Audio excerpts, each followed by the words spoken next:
Alors je viens vous parler de démocratie. I'm here to talk about democracy, but the real one, the one that doesn't exist at all, the one that I think would get us out of this mess. I'm a teacher in Marseille, and in 2005 I started to exist. I woke up politically speaking thanks to a public debate in France, a referendum about a so-called constitution. While reading it, I became angry. I found it dangerous. I wrote a response of about 10 pages with notes. Then I published it on my website, sent it to my tiny contact list as a last-ditch attempt. Then something happened and changed my life. People grabbed onto it. It matched something they missed. For months I spent my nights trying to reply to them, particularly to those who didn't like me, trying to prove them wrong. Little by little, newspaper took on the topic, then TV, radio. They visited me at home, the website's visit counter turned like a fan. 40,000 visits per day, 12,000 emails in 2 months. Now, I realized that it was the eyes of others staring at me that changed me, giving me incredible strength. On one hand, positive looks, expecting me not to let them down. On the other hand, people who didn't like me at all, suspicious, calling me an imposter, a bum, illegitimate. I wanted to prove them wrong. All the eyes passed onto me an incredible energy. It still propels me today. I discovered that this was an old issue. Athenians called it verikunia. A very interesting and essential concept. For the Athenians, a good citizen was someone sensitive to what others thought about him. It pushed them to virtue. When others were counting on them, rewarding them by their gaze, it gave them the will to be virtuous. And when they sensed a reproving stare, it encouraged them to stay within the path of virtue. And indeed, it works. People who have verikunia are more virtuous. Conversely, those who don't are very dangerous. As you know, at that brutal age, they were put to death. So we don't need to do that anymore, but we could avoid giving responsibilities to the dangerous. Since 2005, I have striven working hard for what? I've tried to find out the main cause. Then I've discovered with wonder the brilliant ideas founding the Athenian democracy, a real democracy. I've analyzed many important words and turned them right side up. They've been turned upside down for at least 200 years. Finally, I've tried to imagine this work in progress. I don't own the truth, I'm polishing, building up and strengthening an idea. I try to think of institutions, good ones, which would protect us all from abuses of power. I rely on good institutions to push ourselves to virtue. I don't count on virtuous citizens. We all have good and bad halves. However, good institutions could guide us to virtue, the same way they can pull us away from the general interest and the common good like today. To do so, I use a great method recommended by an ancient doctor, Hippocrates, who was seeking the cause of causes. I use this all the time. Why? He said, for a problem, an illness, don't fight its effects, obviously. You won't fix anything, neither its causes. Among all the causes, seek the main cause. At least a decisive one that determines the other causes. It's the one we need, the one I look for. So, all the activists, friends that I've met in politics, with whom I've shared battles, of course, are endlessly struggling. I drew a tree showing the range of topics on which people resist. I'm surprised to see that all these fighters focusing on very important things, but things that are only consequences. I think no one tries to understand the cause of all of this.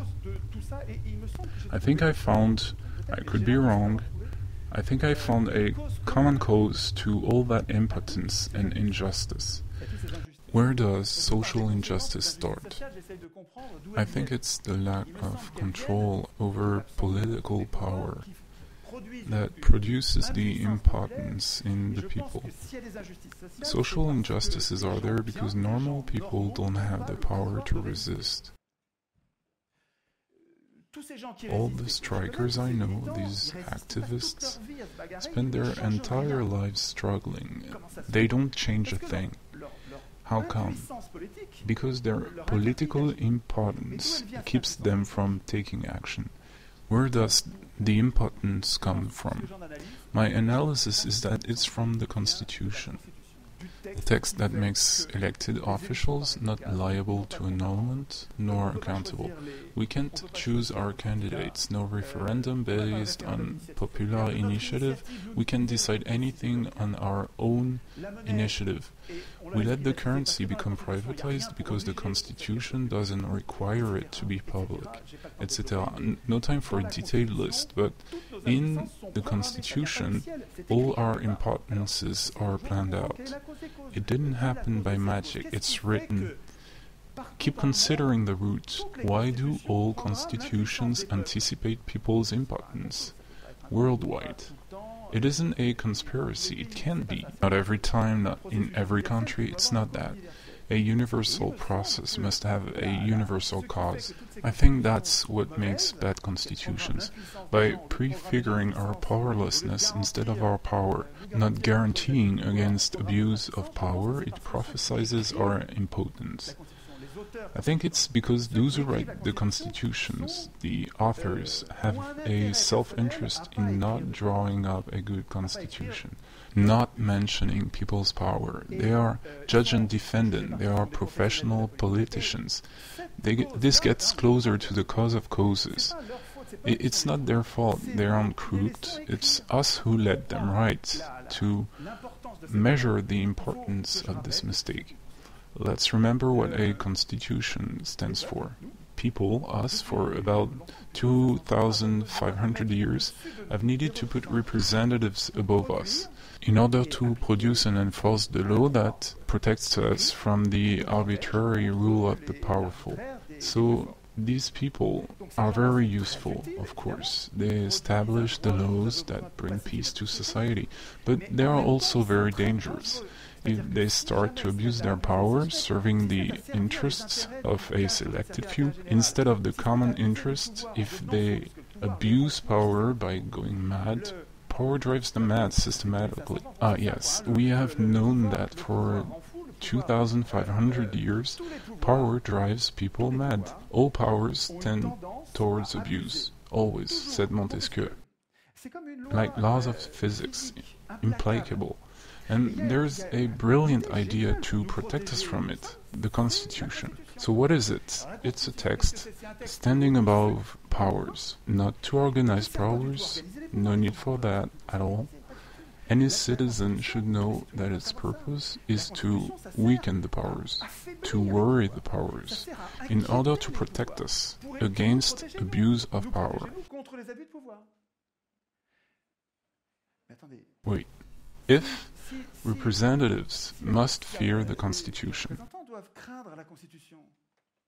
they mustn't write it themselves. If they do, they will establish our power and our powerlessness. A child understands that. The main and essential idea is men of power mustn't write the rules of power. Don't wait for them to renounce their power. They won't ever. The solution won't come from them, but from us. We must forbid them to write it. I think this is the essential idea that we lack. So, in the scuffle between normal people and those who wield power at the moment, there's a timer here. Good. There are words turned upside down. First, I'm not a citizen. A citizen is autonomous. Voting is all laws. I am just a voter. I'm heteronymous. I'm under laws written by someone else. Citizen, it's taking us with the fine words. We brag about it, but we're nothing. What do we have in this so-called democracy? What rights? Take our pick of political masters who decide everything for us. Selected from people we didn't even choose, the richest choose them. And when they eventually betray us to the marrow, there is no way to resist. Well, we have freedom of speech, right? But absolutely no power of constraint. We can jabber. If it has no effect, it's allowed. But if it changes anything, we get a massacre. We call this democracy? It's our fault. We shouldn't use these Trojan words in the first place. Refuse to call democracy what is in fact its strict opposite. We feed our political impotence by allowing ourselves to call democracy something that is the very negation of our rights. When we call it democracy, we can't even express the solution. We need democracy, but we can express it, since the word is taken hostage by its opposite. Reversing the words is genius. Big Brother, absolutely. It didn't happen by accident. It was not good at first in 1789, only to deteriorate later. Not at all. Sieyès, a great thinker of the French Revolution, a top dog, not a minion, similar to Madison in the USA, in 1789 was saying, citizens who choose to have representatives must give up making the law themselves. They don't have any particular desire to impose. If they were dictating wills, France wouldn't be this representative state, it would be democratic. The people, I repeat, Sieyès is speaking, in a non-democratic country, and France cannot be, cannot speak, can only act through their representatives. He wasn't a democrat. He knew very well what a democracy was. I'll show you. Everyone knew before 1789, Montesquieu, Aristotle, that the election is aristocratic and thus oligarchic. Aristotle said it explicitly. I'll skip the quote. Montesquieu as well, I'll skip it too. Look it up online. I must save time. Let me stress out the two most important things. For 200 years of random appointment in Athens, citizens drawn from the Society for Responsibility, during which there were rich and poor. Okay, I know that set aside slaves and women, that's not my point.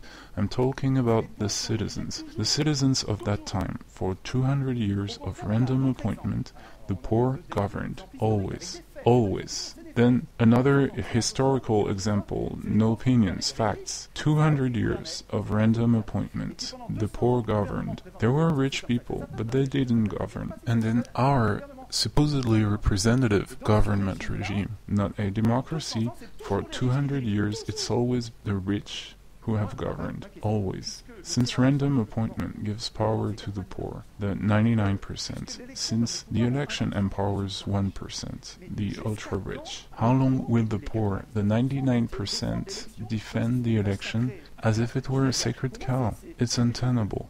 The poor defending the election process, while random appointment would give them power back. Why do we value so much the election? It's not due to reason. The facts show that it's not in our interest. But we have myths. The school of the Republic has taught us. Since we've been toddlers, elections equal democracy, democracy equal elections, etc. Since the outset, we have all believed it. We need to rehab from the lies of these robbers of power. Turn words the right side up. We are not in a democracy. We need a random drawing system. To change things, we can't rely on those who are now in power. To change things, we can't rely on those who have the power right now. The solution won't come from them. It will come from normal people, simple people who don't want power. You must know this thought of Alain, a great thinker. I recommend him, who said, "The most visible sign of the righteous man is that he doesn't want to govern others at all. He seeks to govern only himself." This seals everything. In other words, the worst will govern. If righteous people don't want to govern, and if we give power, as in representative government, to those who want it, the worst will govern. This despairing representative trap, Alain is right, might also makes us overlook righteous men. We won't have them. But we can escape from this trap, these pincers, I think, with a real democracy. By vesting power to anyone, the best of us are among anyone, those who don't want power. Democracy we need, but we must want it. Don't wait for our elected officials to want it. They will never want it. True democracy would make them redundant. Random selection in Athens meant giving away a little bit of power, but not for long and never twice in a row. With many controls, but I don't have time to explain. Athenians were giving up a little bit of power to keep the power to themselves. Randomly selected people weren't voting on the bills. They were police, justice, and enforced the law. They prepared the bills because the Athenians couldn't prepare them in the assembly. Representatives were weakened by random selection. Weakened. Thus, citizens were guaranteed to remain sovereign. Don't fear random selection. We would all of us be greatly empowered through random selection. Random selection implies that our representatives remain our servants and can't become our masters. One last word, one word.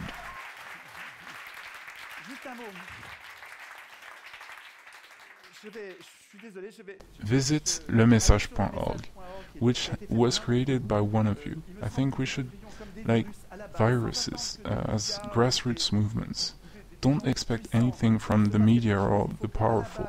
Let's spread the word among one another on this principle. Do not elect the Constituent Assembly, select it randomly. Everything will follow from this. I think the idea is valid for the entire world. Thank you for listening.